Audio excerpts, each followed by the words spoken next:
Monsieur Janas, bonjour. Bonjour. Pourquoi a-t-on eu besoin d'un juge de l'application des peines? Alors c'est une question difficile. Difficile parce que le juge d'application des peines, dans plein de pays, n'existe pas.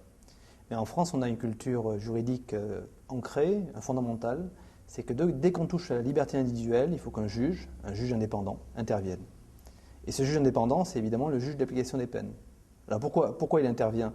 Parce que la fonction du juge d'application des peines, c'est de modifier la peine, lui donner un contenu qui se veut plus efficace pour prévenir la récidive. Et on touche aux libertés individuelles des personnes. C'est pour ça que le juge intervient, mais il n'intervient pas seul. Il intervient dans un débat contradictoire.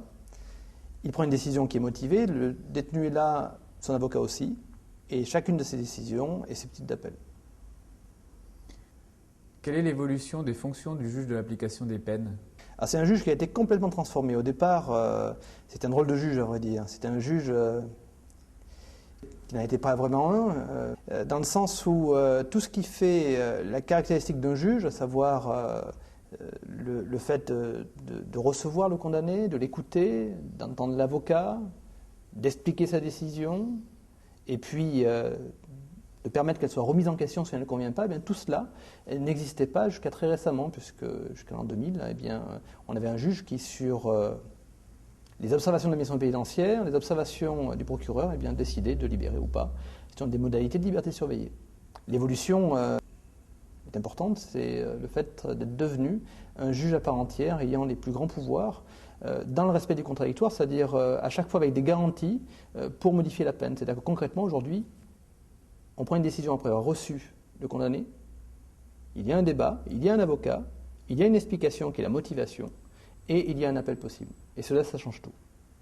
À chacune de ces décisions, le juge doit prendre en considération évidemment le condamné, d'où il vient, ce qu'il veut faire, quel est son projet, et puis en cela, il est aidé par des évaluations, c'est-à-dire qu'il y a des enquêtes qui sont ordonnées, il y a des expertises nombreuses, parce qu'il s'agit de prédire l'avenir, c'est ça sa décision. Il prend également en considération l'intérêt des victimes, parce que la décision de maison de peine peut être favorable aux victimes. Et en tout cas, le juge, lorsqu'il prend cette décision de remise en liberté, il faut qu'il ait conscience de l'intérêt des victimes. Mais par-delà le condamné de la victime, il y a quelque chose de fondamental, et c'est le rôle du juge d'application des peines, son rôle majeur, c'est de protéger la société. L'aménagement de la peine, les décisions que prend le juge de modifier la peine d'emprisonnement initialement prononcée, poursuit un objectif fondamental, celui de prévenir la récidive. Éviter la récidive. La raison en est très simple. Imaginez, vous êtes fragile, voire récidiviste, vous purgez une peine d'emprisonnement, vous êtes coupé du monde, vous rencontrez d'autres personnes qui sont dans le même cas que vous et vous êtes libéré du jour au lendemain. Vos fragilités sont plus importantes qu'avant. Et donc le risque de récidiver est d'autant plus important.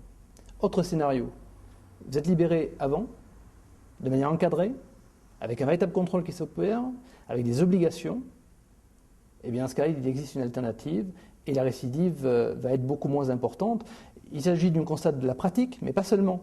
C'est un constat également qui a été effectué par les chercheurs qui démontrent que justement, l'arme la plus importante dont on dispose pour lutter contre la récidive, c'est l'aménagement de la peine. Cela n'est pas toujours compris, mais c'est quelque chose de fondamental.